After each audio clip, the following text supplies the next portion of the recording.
देवगढ़ शौर्य भक्ति और बलिदान की धरा मेवाड़ का कड़कड़ अपने में गौरवशाली इतिहास को समेटे हुए है। इसी गौरवशाली इतिहास गगन में महाराणा कुंभा एक दिव्य नक्षत्र की भांति आज भी अपनी आभा बिखेर रहे हैं। महाराणा कुंभा का शासनकाल मेवाड़ इतिहास में स्वर्णिम युग के रूप में जाना जाता है। महाराणा कुंभा का जन्म मकर संक्रांति 1417 ईस्वी को मेवाड़ प्रदेश के उत्तरी छोर स्थित मदारिया में हुआ था। भारत के राजाओं में महाराणा कुंभा का सर्वोच्च स्थान है। महाराणा कुंभा ने मुसलमानों को अपने अपने स्थानों पर हराकर राजपूती राजनीति को एक दोहरा रूप दिया।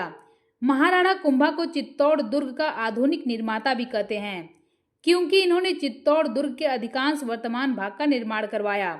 महाराणा कुंभा राजस्थान के शासकों में सर्वश्रेष्ठ राजा थे। मेवाड़ के आसपास जो उद्धत राज्य थे, उन पर उन्होंने अपना आधिपत्य स्थापित किया। 35 वर्ष की अल्पायु में उनके द्वारा बनवाए गए 32 दुर्गों में चित्तौड़गढ़, कुंभलगढ़, अचलगढ़ जहां सशक्त स्थापत्य में शीर्षस्थ हैं, वहीं इस पर्वत दुर्गों में चमत्कृत करने वाले देवालय भी हैं। उनकी विजयों का गुणगान करता विश्वविख्यात विजय स्तंभ भारत की अमूल्य धरोहर है। कुंभा का इतिहास केवल युद्धों में विजय तक सीमित नहीं था, बल्कि उनकी शक्ति और संगठन क्षमता के साथ साथ उनकी रचनात्मकता भी आश्चर्यजनक थी। संगीत राज्य उनकी महान रचना है, जिसे साहित्य का कीर्ति स्तंभ माना जाता है। महाराणा कुंभा के विजय अभियानों के बाद उनके शत्रुओं ने अपनी पराजयों का बदला लेने का बार बार प्रयत्न किया, किंतु उन्हें सफलता नहीं मिली। मालवा के सुल्तान ने 5 बार मेवाड़ पर आक्रमण किया। नागौर के स्वामी शम्स खान ने गुजरात की सहायता से स्वतंत्र होने का विफल प्रयत्न किया। यही दशा आबू के देवड़ों की भी हुई। मालवा और गुजरात के सुल्तानों ने मिलकर महाराणा पर आक्रमण किया, लेकिन मुसलमानी सेनाएं फिर से परास्त हुईं। महाराणा ने कई अन्य विजय भी प्राप्त किए। उन्होंने डिंडवाना, नागौर की नमक की खान से कर लिया, खंडेला, आमेर, रणथंभौर, सीहोर आदि स्थानों को जीत लिया। इस प्रकार राजस्थान का अधिकांश और गुजरात, मालवा और दिल्ली के कुछ भाग जीतकर उन्होंने मेवाड़ को महाराज्य बना दिया। किंतु महाराणा कुंभा की महत्ता विजय से अधिक उनके सांस्कृतिक कार्यों के कारण होती है। उन्होंने अनेक दुर्ग, मंदिर, तालाब बनवाए तथा चित्तौड़ के अनेक प्रकार से सुसंस्कृत किया। कुंभलगढ़ का प्रसिद्ध किला महाराणा कुंभा ने ही बनवाया था। बसंतपुर को उन्होंने पुनः बसाया और श्री एकलिंगी के मंदिर का भी जीर्णोद्धार करवाया।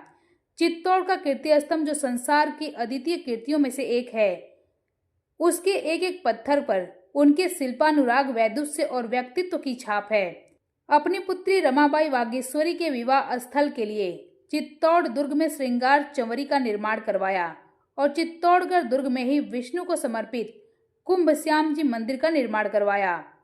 मेवाड़ के राणा कुंभा का स्थापत्य दुर्ग स्वर्ण काल के नाम से जाना जाता है, क्योंकि कुंभा ने अपने शासनकाल में अनेक दुर्गों, मंदिरों और विशाल राजप्रसादों का निर्माण करवाया। कुंभा ने अपनी विजयों के लिए भी अनेक ऐतिहासिक इमारतों का निर्माण करवाया। वीर विनोद के लेखक श्यामल दस के अनुसार कुंभा ने कुल 32 दुर्गों का निर्माण करवाया, जिसमें कुंभलगढ़, अचलगढ़, मचान दुर्ग, बसंतगढ़ आदि मुख्य माने जाते हैं। तथा कुंभा के काल में धरड़शाह नामक व्यापारी ने देपाक नामक शिल्पी के निर्देशन से रणकपुर के जैन मंदिरों का भी निर्माण करवाया। कहा जाता है कि राणा कुंभा बड़े विद्यानुरागी थे। संगीत के अनेक ग्रंथों की उन्होंने रचना की और चंडी शतक और गीत गोविंद आदि ग्रंथों की व्याख्या की। वे नाट्य शास्त्र के ज्ञाता और वीणा वादन में भी कुशल थे।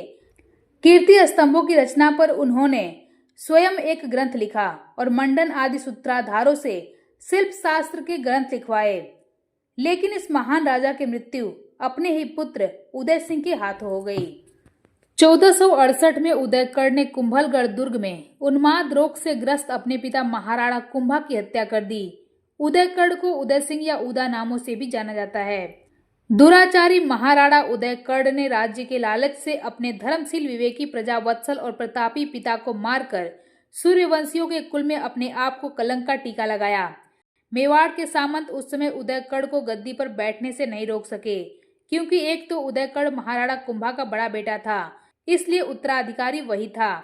दूसरी बात यह थी कि उस समय उदयकर्ण के खिलाफ जाना सामंतों के लिए बड़ी समस्या खड़ी कर सकता था, क्योंकि उदयकर्ण के सहयोगी भी वहां मौजूद थे।